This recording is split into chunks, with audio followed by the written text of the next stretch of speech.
Howdy, and welcome to another Full Cycle TV tutorial. Today I'm going to show you how to make a peanut butter sandwich. And if you stay to the end, I'll show you how to add a little zest to it too. Okay, so let's get started. First, you get yourself some bread. Now, I like a white bread. It just tastes better than brown bread. And I typically go to the dollar store and get it because it's cheap. Sometimes it's expired, but it's still good.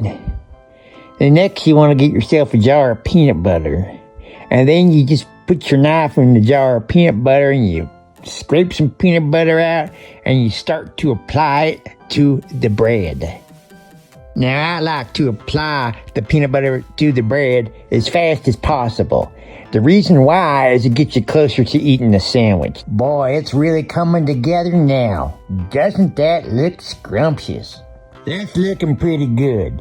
So next, what you want to do is get the other slice of bread and just put it on top of the other one. And I like to just kind of pat the sandwich down. I don't know why, I just like to do it. So that's it for the peanut butter sandwich part. Now, if you want to add some zest, I recommend adding chewing gum. Now, I realize chewing gum is for chewing, but you can eat it too.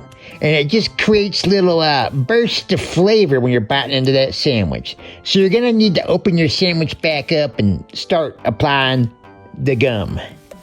Now for the good part. It's time to start eating. Oh boy, that tastes so good. Well, that concludes this tutorial. I hope you learned a lot, and I really enjoyed spending this time with you. Working too hard.